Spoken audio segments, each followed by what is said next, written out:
Most people remember being dropped off at school, at soccer practice, at a friend's house. I remember being dropped off at a train station. My mother said she'd be right back. My brother waved from the passenger seat. They placed bets, actual bets, on whether I could find my way home. I was 8 years old, wearing shoes 2 sizes too big, carrying a backpack with nothing in it. I did not find my way home. I found something better. And when they came looking for me 20 years later, 29 missed calls in one morning, I had already built a life that didn't include a single one of them. Welcome back to Calm Drama Story. Get comfortable. Today's story is about the people who throw you away and the ones who pick you up. If this is your first time here, subscribe, drop a comment, and settle in. This one's going to stay with you. The last thing my mother said before she drove away was not, "I love you." It was, "Let's see if you can figure it out." November, Millhaven Station, a platform at the end of a commuter line that nobody commuted to anymore. I was sitting in the back seat of my mother's Chevy, picking at a loose thread on the seatbelt, when she pulled into the gravel lot and killed the engine. Tyler was 12. He sat in the front seat, one knee up against the dashboard, grinning like he'd just won something. My mother turned around and looked at me. Not the way mothers look at their children, the way someone looks at a suitcase they've decided not to bring. "Get out," she said. I got out. I was wearing Tyler's old sneakers, white, scuffed, 2 sizes too big. My backpack had nothing in it. She'd told me to pack it that morning but hadn't said what to put inside. So I zipped it up empty and carried it anyway, because when you're 8, you do what your mother tells you even when it makes no sense. Tyler leaned out the window. "I bet $5, she cries before she moves. My mother didn't correct him. She put the car in reverse. People who are about to do something unforgivable always make it sound casual. They use words like just and real quick and let's see. The cruelty is in the tone. The tone says, "This is nothing." And that is exactly how you know it is everything. The taillights shrank to 2 red dots. Then nothing. I stood on that platform for 2 hours. I know because I counted every train that didn't stop. 4 trains. 8 headlights. None of them slowed down. I didn't know it yet. But the woman who would change my life was sitting 3 benches away, reading a paperback with a cracked spine. The woman who saved my life was wearing reading glasses pushed up on her forehead and holding a book she'd read 4 times. Margaret Calloway was 52, retired 3rd-grade teacher. She'd been waiting for the 7:40 train to visit her sister in Richmond, and the 7:40 was running late, which it did every Thursday, which Margaret knew, which is why she brought the paperback. She told me later that she noticed the shoes first. A child in shoes that don't fit is a child somebody dressed in a hurry, or a child nobody dressed at all. She didn't ask where my parents were. She didn't crouch down and speak in that high-pitched voice adults use when they're trying not to scare you. She walked over, sat on the bench next to mine, and said, "Have you eaten?" I shook my head. She bought me a juice box from the vending machine near the ticket window. Apple. The straw was bent. I remember that because I spent a long time trying to straighten it, and she let me, and she didn't rush me, and that was the first kind thing anyone had done for me in a day that felt like it had lasted a week. She called the police from the payphone by the restroom. She waited with me. She didn't ask me to explain. When the officers arrived, I answered their questions. Name, age, address, mother's name. I answered all of them in the same flat voice because I had already decided, somewhere between the 2nd and 3rd train, that crying was not going to bring the Chevy back. The last thing I said to the officers was a question. "Is my mom coming back?" They looked at each other. And she didn't promise me anything that night. She just said, "I'll check on you." And she did. Every single week. The state of Virginia gave my mother 2 chances to take me back. She declined both times, once by phone, once by certified mail. The social worker's name was Linda. She had a lanyard with too many keychains and a folder with my name on it that got thicker every week. She called my mother the morning after. I know because I was sitting in a plastic chair outside her office, swinging my legs, and the walls were thin enough that I could hear everything I needed to hear. "She's safe, Ms. Ridley. She's at the county intake center. We can arrange pickup today." My mother's voice, tinny through the speakerphone. She ran off. I can't control her. Linda paused. I could hear the pause through the wall. "Ma'am." And she was found at a train station, alone, at night. Like I said, she ran off. She does that. I was 8. I had never run off anywhere. The farthest I'd ever gone alone was the mailbox at the end of the driveway. The second attempt came by letter. Official. Return receipt requested. My mother did not sign for it.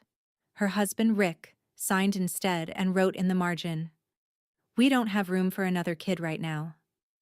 Another kid. Like I was a stray that had wandered into the wrong yard. You mothers out there who've had to explain to a child why they can't go home, you know there's a silence that comes after. Not the sad kind. The kind where the child stops asking. I stopped asking on day 3. 14 months I spent in foster care. 2 families. Neither bad. Neither permanent. Just beds in rooms that belonged to somebody else, with toothbrushes that came in plastic wrap. 14 months later, a woman who owed me nothing signed a stack of papers that said she wanted me. My own mother couldn't even return a phone call. Margaret's house smelled like tomato plants and old paperbacks. I didn't know it then, but that was the smell of safety. She lived on a half-acre at the end of Potter's Lane, a yellow house with a screen door that never latched right, and a garden that produced more tomatoes than any 2 people could eat. She drove a 2001 Honda Civic with a dent in the passenger door and a library card in the glove box. She was not rich. She was not connected. She was a retired teacher on a pension who decided that a child sitting alone on a train platform at night deserved better than what she'd gotten.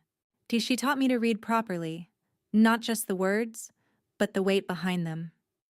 Every night after dinner, we sat on the porch and read aloud. She picked books with women in them who solved their own problems. I didn't understand why until I was older. Every summer, she taught me to garden. Tomatoes, basil, peppers. She said growing things was proof that patience worked and that most of life's problems could be fixed with good soil and enough time. She volunteered at the Briarfield Public Library every Thursday. She said books were the most honest things humans ever made. They don't pretend to love you, they just give you everything they have. I fell in love with the library before I fell in love with anything else. The shelves, the quiet. The way nobody asked you to explain yourself, you just had to return what you borrowed and be gentle with the spines. Margaret told me something once on a night when I couldn't sleep, when the question of why was louder than usual. She said, "You don't owe the world an apology for surviving. You owe yourself a life." For 20 years, my mother didn't look for me, and I returned the favor. Margaret died on a Tuesday in February. The tomatoes hadn't come up yet. A stroke. In her sleep. The doctors said it was fast, that she likely didn't feel anything. I have spent 2 years trying to decide if that was a comfort or just something doctors say to the person standing in the hallway. I was 26. I'd been working at the Briarfield Public Library for 4 years by then. Front desk, then programming, then assistant manager. Margaret came to every event I organized, every read aloud, every book fair, every summer kickoff. She sat in the 3rd row and clapped like I'd just given a TED Talk. She left me the house on Potter's Lane, the garden, the Honda Civic. A shelf of books she'd arranged in an order only she understood. And a note, written on the back of a grocery list, tucked inside a copy of To Kill a Mockingbird. Plant the tomatoes in April. Read something good in October. And never let anyone make you small. She also left a sealed envelope, already stamped, with no address written on it. I found it months later in a drawer with old tax returns and a recipe for peach cobbler. I didn't understand it then. I would. I became the head librarian at Briarfield the following year, the youngest one they'd ever had. And the board said Margaret would have been proud. I said she would have said, well, it's about time. I decided to raise funds for a children's reading room in her name. A quiet space in the library where kids could sit on soft chairs and read without anyone rushing them. A room where the door was always open and the juice boxes were free. I didn't know that decision would bring my mother's ghost back into my life, except this time, the ghost was still breathing. The morning before everything changed, I was arranging children's books by color because a 6-year-old told me that's how libraries should work. The dedication was set for Saturday. 2 weeks of planning. The Margaret Calloway Reading Room. I'd spent 4 months fundraising, bake sales, community grants, a silent auction where someone paid $60 for a quilt Margaret made in 2014. The room was ready. New carpet, low shelves, beanbag chairs in blue and yellow, and a framed photograph of Margaret on the wall beside the door, smiling in that way she had, like she knew a joke she wasn't going to tell you. I had the speech in a folder on my desk. 3 pages. Margaret's life, her teaching career, her love for books, her belief that every child deserved a quiet place to think. Standard, warm, safe. In the lobby, the poster was already up. Gold letters on navy, the Margaret Calloway Reading Room, grand opening Saturday, October 18th. Her name looked right in gold. That afternoon, I went down to the basement to get more folding chairs and found a box I hadn't opened since Margaret died. Labeled in her handwriting, letters, personal. Inside, 5 envelopes, each addressed to the same person. Donna Ridley. Margaret had written to my mother. 5 letters over 10 years. Updates about me, my first report card, a school photo from 4th grade, a note that said, "She is doing well. She is reading above her grade level. If you would like to see her, I would be happy to arrange it." Not one was answered, but one had been returned. On the front of the envelope, in blue ballpoint ink, in handwriting I recognized from grocery lists a lifetime ago. "Stop sending these. She's not mine anymore." My phone was on silent.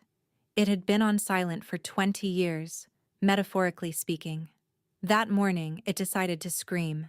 I had not heard my brother's voice in 20 years. It sounded exactly the same, urgent, entitled, tin and absolutely certain that whatever he needed was more important than whatever I was doing. The screen lit up while I was still kneeling on the basement floor holding Margaret's letters. 29 missed calls, 3 different numbers, 11 voicemails. The calls had started at 6 a.m. and hadn't stopped. I pressed play on the first one. "Audrey, this is Tyler, your brother." A pause, like that needed clarifying. "Mom is sick. Real sick. Cancer. You need to call me back. Today." I pressed play on the 5th one. "I know you're getting these." His voice had shifted, tighter, hotter, the way a pot handle gets when you forget the burner's on. "I drove 4 hours to find you and you won't pick up? Don't be selfish, Audrey. This isn't about you." I pressed play on the 9th one. A different voice. A woman I didn't recognize.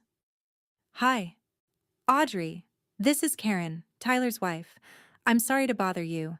Your mother is in hospice care. She's been asking for you. She says your name every night. I know this must be hard, but please, please call us back." People who have done something wrong always overcorrect when they meet you. They call too many times. They leave too many messages.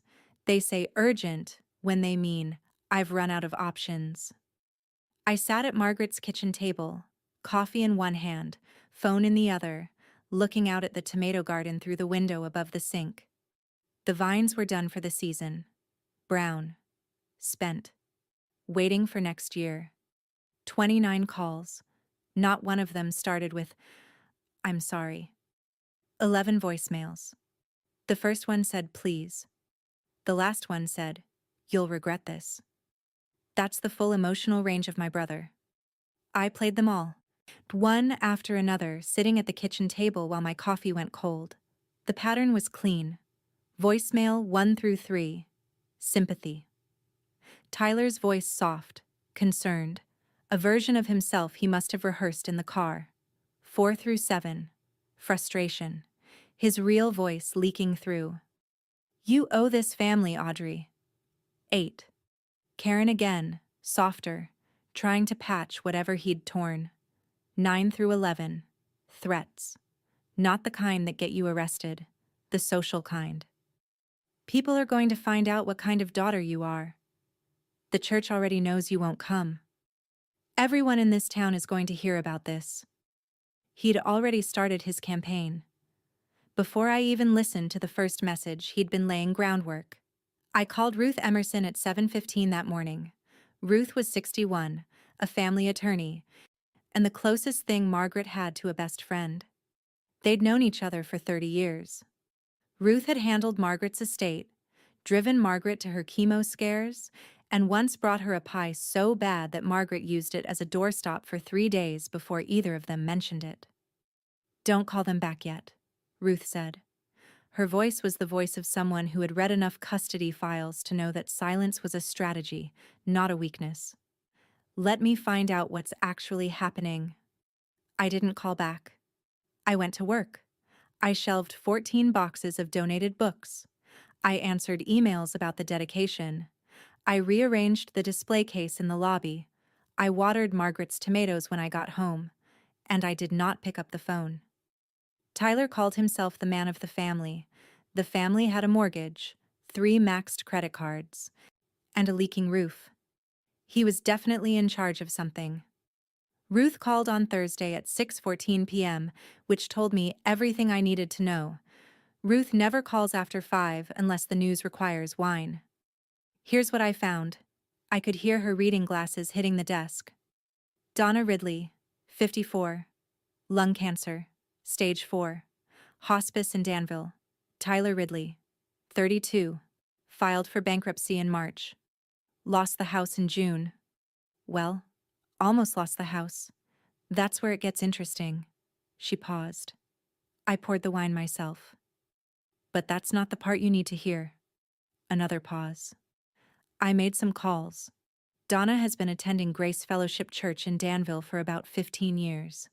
Active member, prayer circle, women's ministry. And she has been telling that congregation for 20 years that her daughter ran away as a young girl and she has been searching for her ever since. I put the glass down. She told them you left, Audrey, that she tried to find you, that she spent years grieving. Pastor Holbrook has organized prayer sessions for her, multiple times. The whole church believes she is a mother in mourning. Any of you who've sat at enough kitchen tables to know, some families don't break apart. They were never together. They just sat close enough to look like they were. Ruth's voice dropped half a register. She doesn't want your forgiveness, Audrey. She wants your face. There's a difference. If you show up at that hospice, sit beside that bed. Let the pastor see you. Her story holds. She gets to die as the mother whose prodigal daughter finally came home. If you don't show up, her 20 years of fiction fall apart. My mother had been telling people I abandoned her.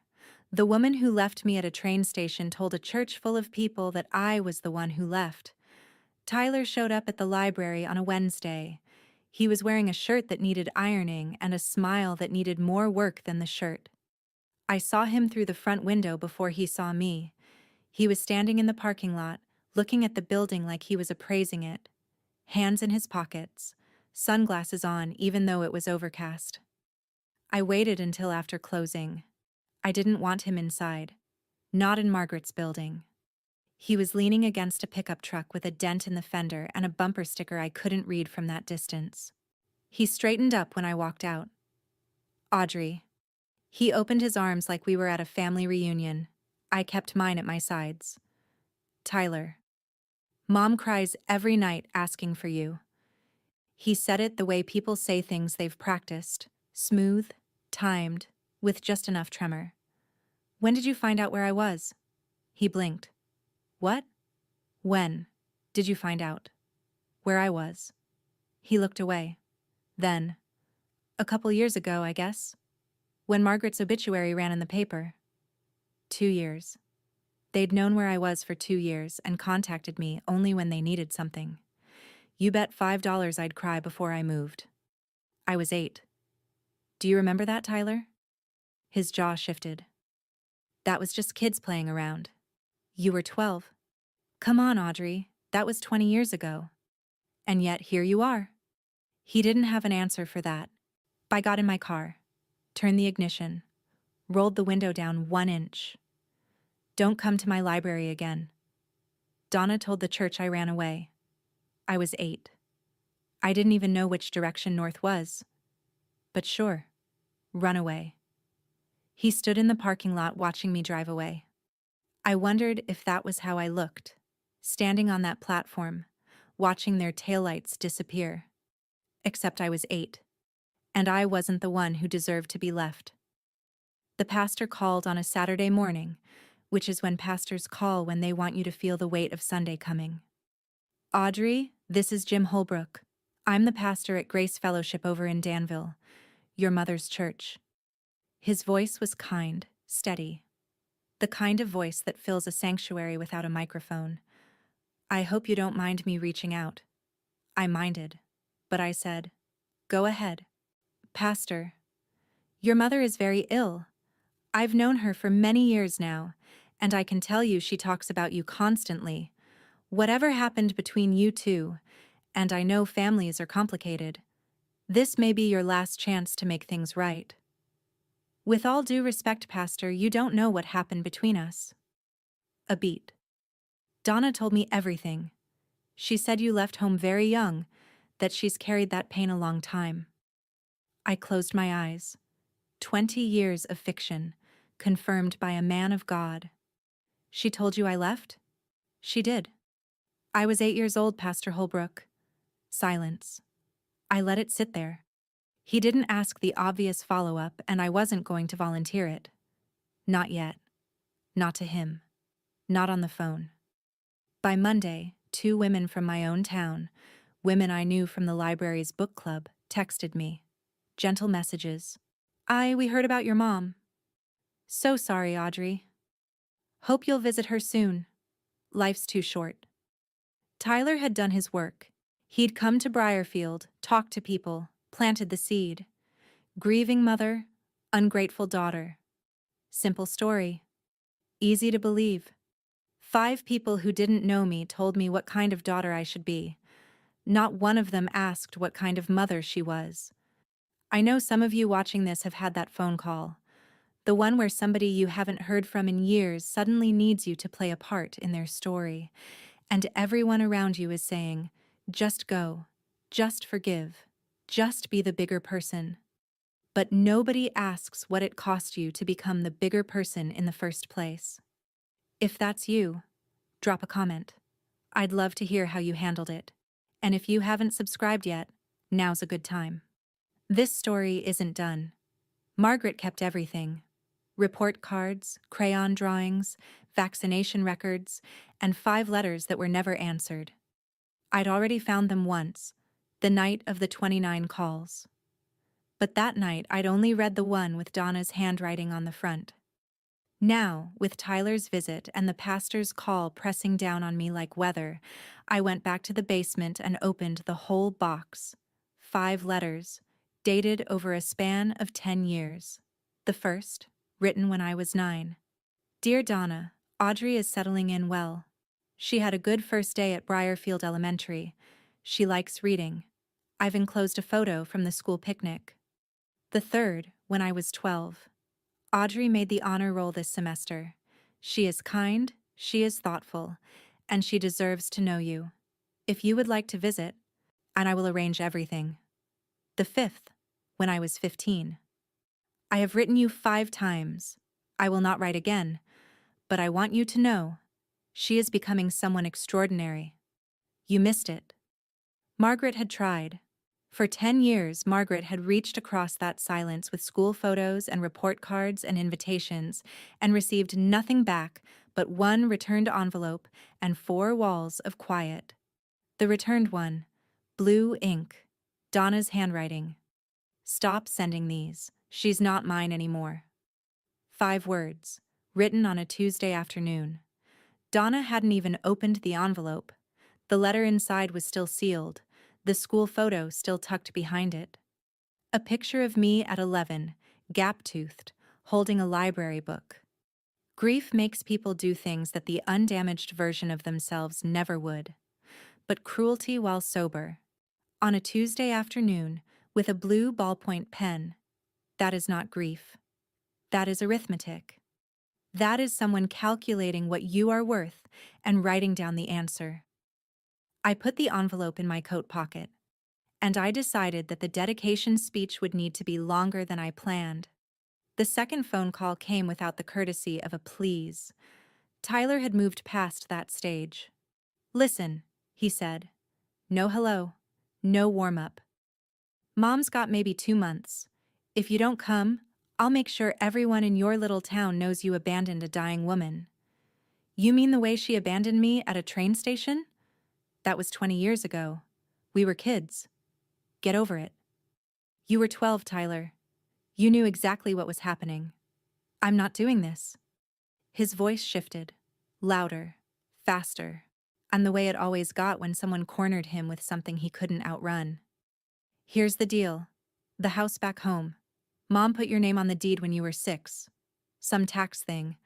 I need you to sign the papers so I can sell it." I leaned back in my chair. The kitchen was quiet. Margaret's clock ticked on the wall above the stove, steady as a heartbeat. "Now we're getting to it." "What?" "It was never about Mom crying my name at night, was it?" "It's about both. It's about a signature on a piece of paper and a house that's sinking faster than your credit." He went quiet for 3 seconds. Then, "You owe this family, Audrey. Mom raised you for 8 years. That's 8 years of food, clothes, and a roof. You owe us." "She raised me for 8 years and then left me at a train station in November. I was wearing your old shoes. I didn't have a coat." He hung up. It was never about forgiveness. It was never about dying wishes. It was about a signature on a piece of paper and a house that was sinking faster than Tyler's credit score. And now I knew exactly what I was dealing with.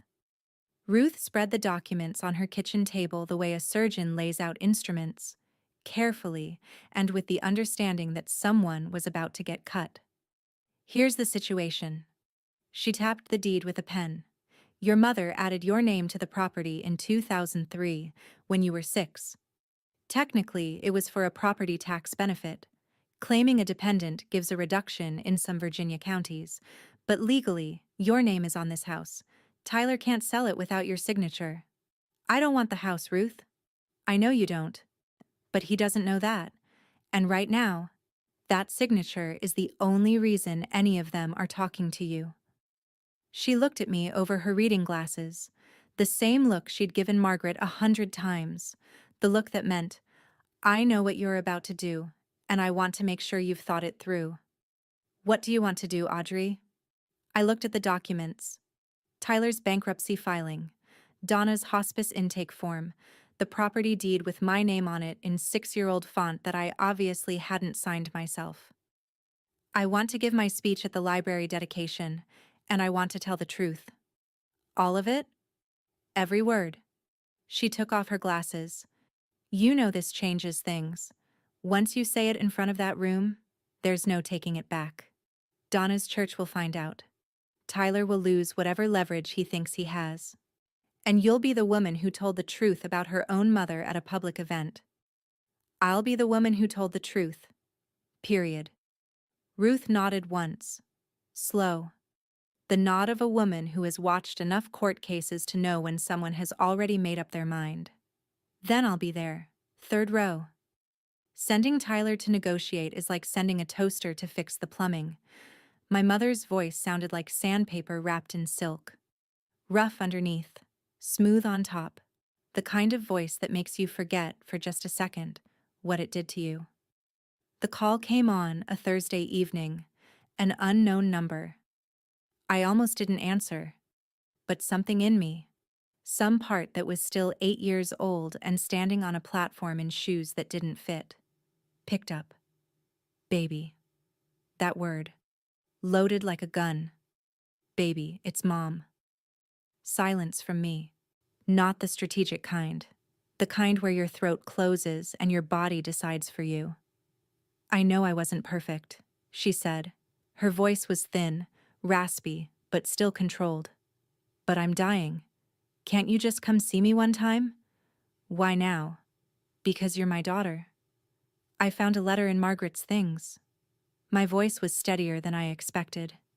You wrote on the envelope, "She's not mine anymore." Your handwriting. Your words. 11 seconds of silence. I counted. I've always been good at counting things that hurt. Then, Margaret shouldn't have kept those. Not, "I'm sorry." Not, "I didn't mean it." She blamed a dead woman for keeping the evidence. If you've ever been told you're heartless for not running back to someone who dropped you, I need you to hear this. Staying away is not cruelty. Staying away is the first kind thing you ever did for yourself. I hung up. You can always tell when someone is apologizing for your benefit and not their own. A real apology has weight. It sits in the room like furniture. A fake one floats. It sounds like something, but when you reach for it, your hand goes right through. She blamed a dead woman for keeping the evidence. That was the moment I stopped wondering if she'd changed. People who change don't blame the filing cabinet for what's in the folder. Tyler came back on a Tuesday. He didn't call first. People who plan to make a scene never call first. I was at the front desk, helping a mother renew her children's library cards, when the front door swung open hard enough to rattle the donation jar. Tyler walked in like he owned the foyer. "Where's my sister?" He said it to the room, not to anyone in it. Loud enough that a teenager reading on the couch looked up. Loud enough that the mother with the library cards took a step sideways. He saw me behind the desk and walked straight toward it. "My sister works here and she's refusing to see our dying mother." He aimed the words over my head, at the room. What kind of person does that? The fluorescent lights buzzed. Nobody moved. I stood up slowly, rolled my chair back, folded my hands in front of me, because if they weren't folded, they'd be shaking. And Tyler didn't get to see that. "Tyler, this is a library. Lower your voice or I will ask you to leave. You always were cold. Just like your father. I'll talk to you outside, not here." Outside, in the parking lot, he unloaded. I had ruined their lives by disappearing. I had broken Donna's heart. I owed them. And I owed them everything. And then, "I've talked to a few people around here. They should know who they're dealing with." He'd already planted the seeds. By Wednesday morning, 3 people at the grocery store gave me that look. The one that says, "We heard something about you, and we're deciding whether to believe it." He drove 4 hours to yell at me in a building named after the woman who raised me. I hoped the gas was worth it. Gossip in a small town moves faster than mail, but slower than regret. By Wednesday, half of Briarfield had an opinion about me and a woman they'd never met. At the grocery store, Martha from the book club touched my arm in the cereal aisle. "Audrey, is it true your mother is sick?" At the post office, a man I barely knew held the door and said, "Family is everything. Don't wait too long." At work, my colleague Diane left a card on my desk. "Thinking of you during this difficult time." Inside, a prayer card from a church I'd never attended. Each one was kind, each one was wrong, and each one made the cage a little tighter. Dolores Price, 73, retired school principal, member of the library board, the kind of woman who irons her jeans, found me in my office Thursday afternoon. "Audrey." She closed the door. "I don't know your history, and I am not going to pretend I do, but people are talking, and I want to hear it from you. What's going on?" I told her the short version. Not the whole truth. Not yet. Just enough. Dolores listened without interrupting. When I finished, she adjusted her glasses and said, "Well, that changes things, doesn't it?"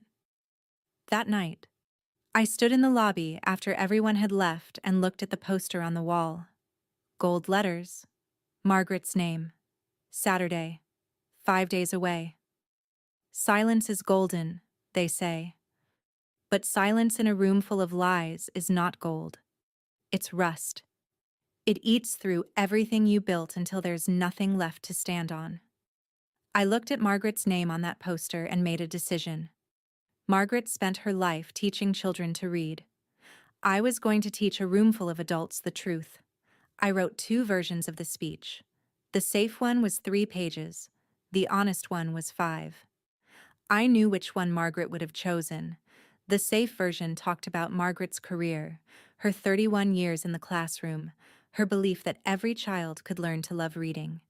It mentioned the garden, the library, the Thursday volunteers. It was warm. It was true. And it was incomplete. The honest version started the same way. Margaret's career, the garden, the Thursdays. But on page 3, it turned. It told the story of how Margaret found a child at a train station, why the child was there, who left her, and what happened after. I sat at Margaret's kitchen table and wrote the second version in one sitting. No outline, no notes. It came out the way Margaret taught me to read. One word at a time, without skipping the hard parts. I read it aloud to the empty kitchen. Margaret's clock ticked on the wall. The refrigerator hummed. My voice did not shake. Then I read the letter. She's not mine anymore. I put it in the inside pocket of Margaret's navy blazer, the one she wore to school board meetings and PTA dinners, the one that still smelled faintly of her laundry detergent. Ruth called that evening. "Are you sure about this? Once you say it, it's out." "I've been silent for 20 years, Ruth. That's enough drafts." "I'll be there." "Third row?" "Third row." I folded the 5-page version into my coat pocket, right next to the envelope that said, "She's not mine anymore." They belong together. Saturday was 3 days away, and I had no idea that Donna would try one more thing before then. They sent the wife. That's what people do when the threats don't work. They send someone softer, someone with a gentler voice, and the same agenda wrapped in a different package. Karen called on a Thursday night 2 days before the dedication. Her voice was warm, apologetic, measured. Everything Tyler's was not. "Audrey, I'm sorry to call again. I know Tyler's been aggressive. That's not how I would have handled it, and I want to apologize for that." I leaned against the kitchen counter and waited. "Donna really is asking for you. Every day. She cries your name at night. Not the way people cry for sympathy. The real way. The way that wakes you up at 2 in the morning and you can hear it through the walls." Something in my chest moved. Not a crack, exactly. More like a floorboard testing its weight. Karen was good. She knew how to find the soft spot. "I know what she did was wrong," Karen continued.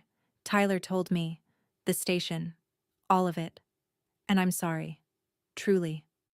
Silence. I almost said something. For about 11 seconds I felt the old pull.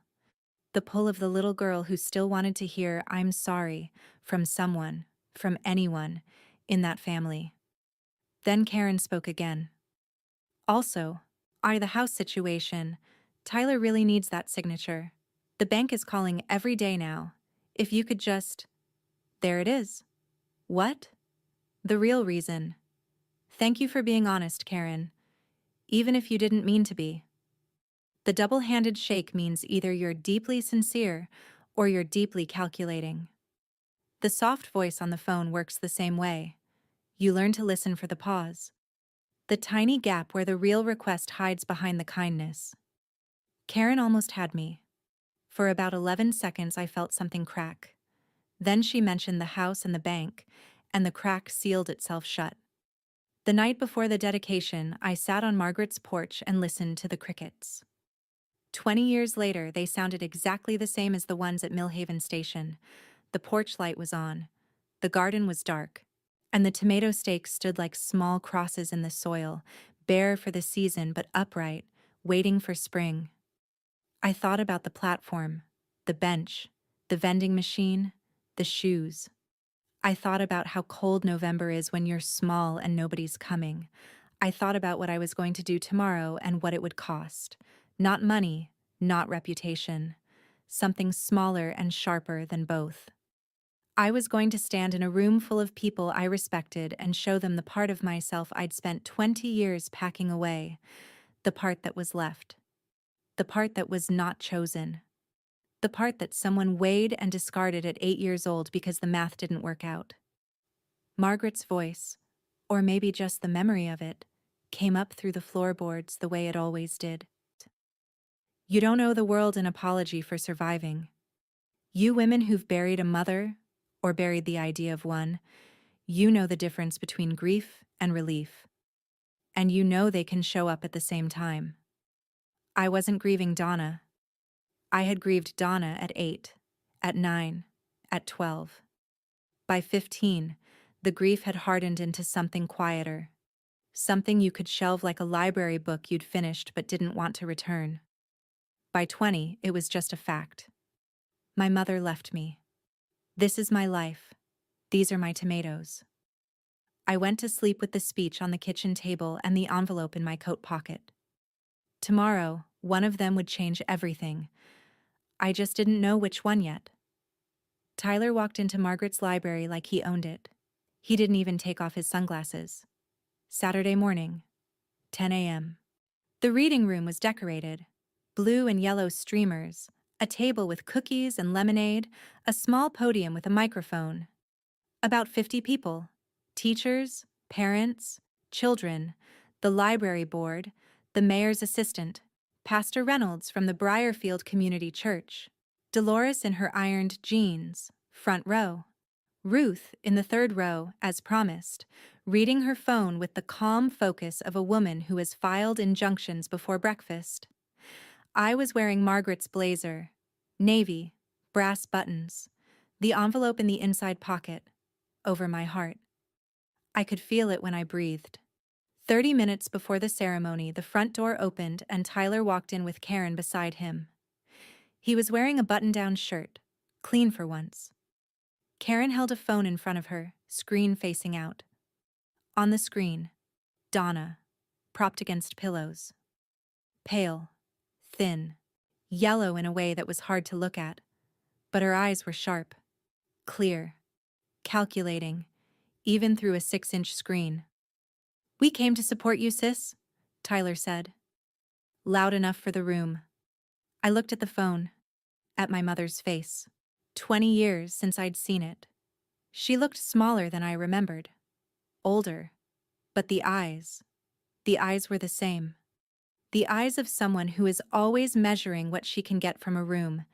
They hadn't come to support me. They'd come to rewrite the scene. If the community saw Audrey and her family together, smiling, reunited, standing side by side, then Donna's story held. The prodigal daughter returned at last. Narrative complete. They brought my mother on a screen.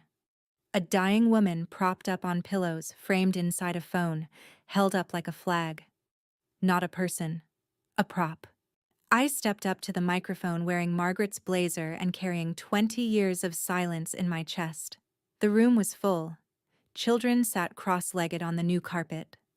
Parents stood along the walls. Dolores introduced me. Our head librarian, the woman who made this room happen.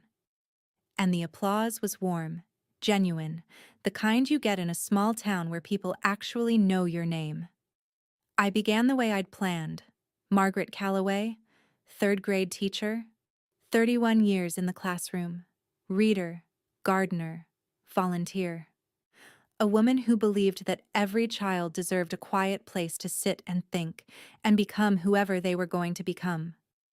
I told them about the tomato garden and the Thursday shifts, and the way she arranged books not by alphabet but by how much a child needs them. The room laughed, A few older women nodded. Someone in the back wiped her eyes. I told them about the reading room, why I built it, what it meant, who it was for. This room is for every child who ever walked into a library and felt like the world finally made sense. More applause. The easy part was over. Tyler stood near the back door, arms crossed, Karen beside him holding the phone with Donna's face glowing on the screen. Tyler was smiling, the smile of a man who thinks the performance is going to plan. I looked down at the 5-page speech, then back up. I found Ruth in the third row. She gave me a single nod, the kind that means, I'm here. I turned a page. But I should tell you why that child was at the train station in the first place. Tyler's smile disappeared. It went from the room faster than he did 20 years ago. The next 4 minutes changed everything. I told them. All of it. Slowly. Clearly. The way Margaret taught me to read, one word at a time, and never skip the hard parts. In November of 2005, my mother drove me to Millhaven Station. I was 8 years old. She told me to get out of the car. My brother, who is standing in the back of this room right now, bet $5 I would cry before I moved. I did not raise my voice. I did not cry. I spoke the way you read a report to a board of directors. Evenly, factually, and with the understanding that the numbers do not lie. She drove away. I stood on that platform for 2 hours in shoes that didn't fit, carrying a backpack with nothing in it. Margaret Calloway found me there. She bought me a juice box. She called the police. I told them about CPS, the 2 phone calls, Donna's refusal. Rick's note in the margin. We don't have room for another kid. I told them about the letters. 5 of them. 10 years. Margaret reaching out, sending photos, offering visits. I reached into the blazer and pulled out the envelope, held it up, did not open it. Just let them see the blue handwriting on the front. Stop sending these. She's not mine anymore. My mother's handwriting. Dated 2009. Tyler stood up. That's not what happened.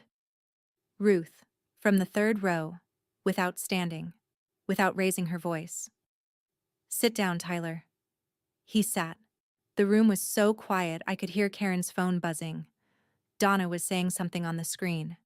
But nobody was listening to her anymore. For the first time in 20 years, they were listening to me. She wanted me to stand beside her hospital bed so the pastor could see a happy ending. And I was never part of her story. I was the draft she deleted. Tyler tried to fight the truth the way he'd fought everything in his life, loudly, badly, and too late. Dolores stood up from the front row and turned to face him. Is this true? She's making it up. Tyler's voice was louder now, cracking at the edges. She was always dramatic. She always wanted attention. Ruth stood. She was holding a manila folder. She walked to the front of the room, opened it, and placed a single page on the podium beside me. A copy of the CPS intake report. Names redacted. But the date was there. The location, Millhaven Station. The narrative summary. Child found unaccompanied on train platform. Mother contacted. Mother declined to retrieve. Mother declined second contact via certified mail. The room read it the way a room reads a verdict, silently, all at once, and with the slow understanding that someone they trusted had lied to them. Pastor Holbrook, who had driven from Danville for the event, who had organized prayer circles for Donna, who had told me on the phone that my mother had carried that pain a long time, sat perfectly still. His hands were clasped. His face did not move. But his eyes moved. They moved from the document to Tyler to Karen's phone, and then they stayed on the floor.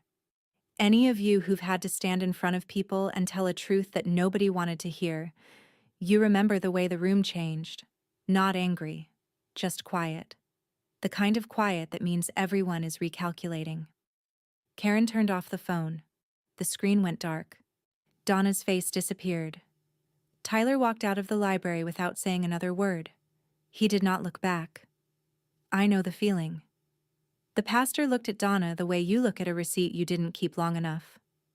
I finished the speech the way Margaret would have wanted, with a book recommendation and no tears. I turned back to the microphone. The room was still, not uncomfortable still, the kind of still that means people are listening with their whole bodies. I don't hate my mother. I said it plainly because it was true, and because the truth doesn't need decoration. Hate takes energy I would rather spend on this library, on these kids, on the tomatoes in Margaret's backyard. A few people smiled. Small smiles, the kind that come from recognition. But I will not pretend. I will not stand at a bedside and perform a reunion so someone can die comfortable in a lie. That is not forgiveness. That is theater. I paused. Let the words settle. If you want to honor Margaret Calloway today, read a book to a child tonight. Return a library book on time. And if someone in your life chose you, a teacher, a neighbor, a friend, tell them. Because choosing is harder than biology. Choosing costs something. Margaret paid that cost every day for 20 years, and she never once asked for change. I picked up the scissors from the podium, walked to the ribbon stretched across the doorway of the reading room. Blue ribbon. Inside, the shelves were full, the beanbag chairs were set, and on a small table by the window, I had placed a juice box. Apple. The straw was straight. I cut the ribbon, and the sign above the door read, "The Margaret Calloway Reading Room." The room applauded, not politely, not obligatorily, the kind of applause that comes from people who just watched someone do something brave and are grateful they got to see it. Margaret found me at a train station with an empty backpack and shoes 2 sizes too big. She gave me a home, a name I could trust, and one rule: never apologize for being someone's inconvenience. The pastor found me in the parking lot afterward. He didn't bring a Bible. He brought a cup of coffee and a silence that said more than any sermon. He stood beside me for a full minute without speaking. The October sun was low. Leaves skittered across the asphalt. "I should have asked more questions," he said finally. I didn't argue. He was right. "She told me you ran away," he continued. "She told me she spent years looking for you. I organized a prayer circle for her, Audrey, more than once." "I know." "She cried in front of the congregation. She named you. She described you." "That part, I believe." "The crying." I took a sip of the coffee. It was lukewarm and too sweet. "My mother is very good at performing grief.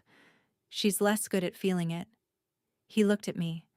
Then he looked at the library behind us, at the poster in the window, at Margaret's name in gold. "For what it's worth," he said, "you did the right thing in there. It doesn't feel right yet. It will." Dolores found me next. She wanted to put the story in the community newsletter. I said no. "This isn't a story, Dolores. It's my life. Let it stay in that room." She nodded. She understood. Ruth called that evening, after I'd gone home and sat on the porch with a glass of water and the sound of crickets for company. "Donna's church in Danville is asking questions," she said. "The pastor there, Holbrook, apparently called his colleagues. Word's getting around. 20 years of performance, undone by 5 minutes of truth. I watered the garden in the dark. You don't skip a watering just because the day was hard. Margaret taught me that. Tyler's last phone call came without the threats, without the volume, without the performance. It was the quietest he'd been in a month. That should have made me feel better. It didn't. You didn't have to do that in front of everyone." His voice was flat, emptied out. "You didn't have to leave me at a train station. We were kids, Audrey. You were 12, I was 8. You knew what you were doing. And Mom was 34. She definitely knew." Silence. The kind that sounds like someone sitting in a car in a parking lot, staring at a steering wheel. "I'm not signing the house papers," I said, "and I'm not coming to see Donna." He started to speak. I kept going. "But I'll tell you what I will do. I'll authorize Ruth to handle the property. Sell it. Split the proceeds. Whatever needs to happen for the medical bills. But I won't stand next to that bed and pretend. She's still your mother. She stopped being my mother at Millhaven Station. Margaret was my mother, and Margaret would have told me to help you with the house and keep my distance from the rest. So that's what I'm doing. He was quiet for a long time. Then, you really loved her, didn't you? Margaret. Yes. She was lucky to have you? No, Tyler. And I was lucky to have her. There's a difference. Forgiveness is not a door you open for someone else. It's a window you open for yourself. And sometimes the kindest thing you can do is open that window, breathe, and still leave the door locked. I hung up and sat with the silence. It wasn't the silence of victory. It was the silence of a door closing for the last time, and knowing you're on the right side of it. The house sold in 11 days. Tyler had been trying to sell it for 3 years.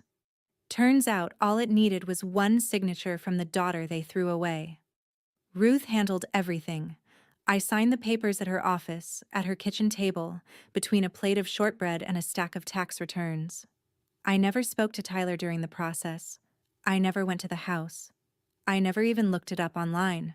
The proceeds were split according to the deed. 50% Tyler's, 50% mine. My share was $47,000. Not a fortune, not nothing. About what a small house in a dying part of Virginia sells for when the roof leaks and the foundation has a crack that runs from the basement to the porch. I signed every penny of my half over to Donna's hospice account. Not in person, not with a phone call, through Ruth. Ruth looked at me from across the table. You don't have to do this. I know, but Margaret would have. Margaret also would have had a strong opinion about people who take advantage of kindness. She would have, and then she would have written the check anyway. Ruth shook her head, but she processed the transfer. I asked her to include a note with the payment, 1 paragraph. I wrote it on the back of a library receipt because that felt right. This is not forgiveness. This is Margaret's influence. She taught me that kindness and boundaries can exist in the same sentence.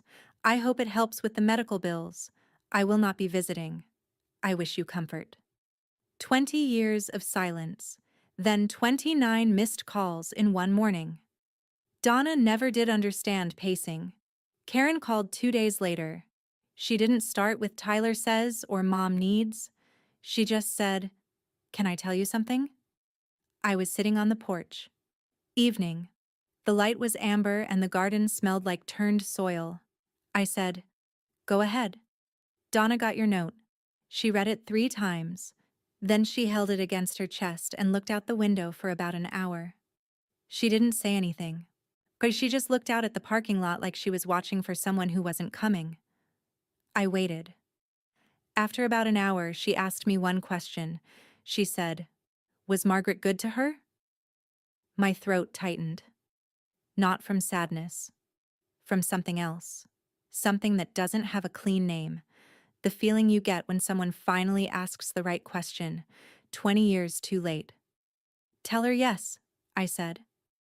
"Tell her Margaret was everything." Karen's voice went soft. She cried after that. Not the crying she does for the pastor. Not the kind with sound effects. Real crying. The kind with no audience. The kind that bends you forward. I didn't say anything. I didn't need to. I'm sorry, Audrey.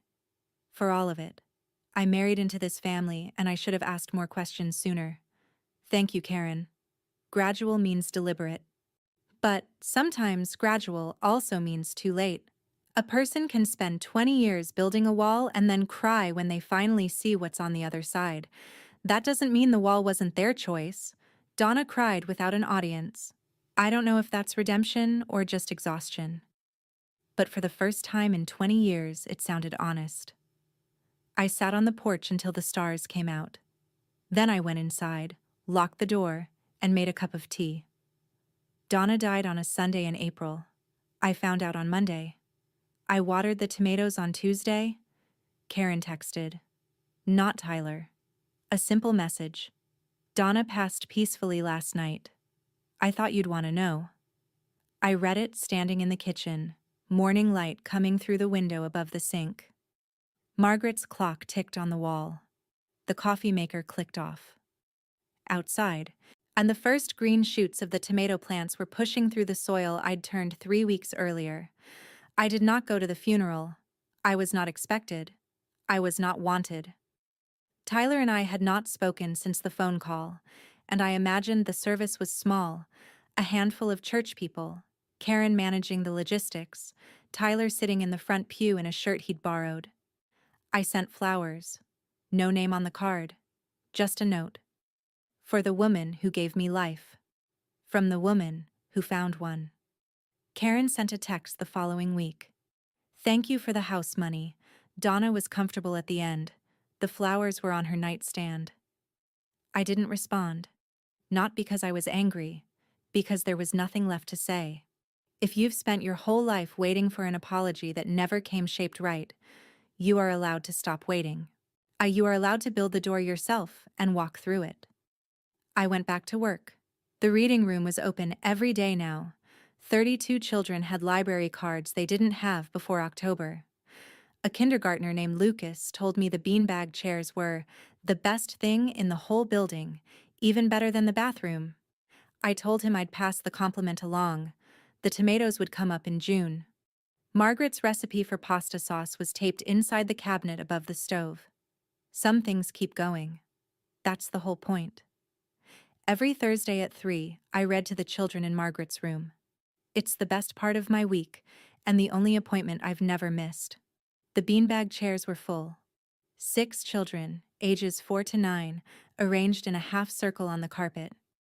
The afternoon light came through the window and landed on the shelves in bright stripes.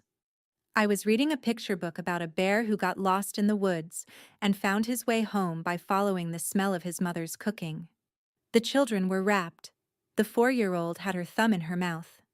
The 9-year-old was pretending he was too old for picture books, but hadn't moved in 20 minutes. When the story ended, a girl named Sophie, 7, red hair, missing a front tooth, raised her hand. Miss Audrey? Yes? Did somebody really find you at a train station? The room went still the way rooms do when children ask the questions adults won't. Yes. A very kind woman did. Were you scared? For a little while, but then I wasn't alone anymore. Sophie nodded, the way children nod when an answer is exactly sufficient. Then she opened her book and went back to reading. I looked at the wall above the door. The Margaret Calloway reading room. Gold letters on navy. The framed photo of Margaret beside it. Reading glasses on her forehead, book in her hand, smiling at something just out of frame. On the small table by the window sat a juice box. Apple. The straw was straight. A child had left a pair of sneakers by the beanbag chair in the corner. Small. White. A little scuffed. I smiled. I looked at Margaret's name on the wall and thought about what she would say if she could see this room full of children. She would say, "Well, Audrey, I think the tomatoes turned out just fine." I used to think my story was about being left behind. It isn't. It's about who shows up after. I didn't survive to forgive my mother. I survived to prove that the girl she left on that platform was worth more than the family who drove away. And I proved it the only way that matters. By building a life worth living and refusing to apologize for it. Margaret Calloway didn't save me because she had to. She saved me because she chose to. A stranger at a train station with reading glasses and a paperback, and a question that changed everything. Have you eaten? That one question. That choice. Made by a woman who owed me nothing, who had never met me, who could have looked away and caught her train, was worth more than 34 years of blood. I think about her every day. When I shelve books. When I water the tomatoes. When I cut the stems just above the second leaf the way she taught me. When I sit on her porch and listen to the crickets, and remember that some sounds carry across 20 years like they were only yesterday. If someone in your life chose you, a teacher, a neighbor, a foster parent, an aunt, a stranger. Tell them. Tell them today. Don't wait for a holiday. Don't wait for a speech. Just say it. Because choosing someone is the bravest, quietest, most radical thing a human being can do. And the people who do it almost never hear how much it mattered. My name is Audrey Stanton. I was left at a train station with an empty backpack and shoes 2 sizes too big. And I found everything I needed. If this story meant something to you, if it reminded you of someone who chose you, or someone you chose, I'd love to hear about it. Drop their name in the comments. No explanation needed. Just the name of the person who stayed. And if this is the first video of mine you've watched, welcome. There are more stories like this one. Check the description. I've left a few you'll want to hear next. Subscribe, hit that bell, and I'll see you in the next one. Thank you for staying until the end. Margaret would have liked that.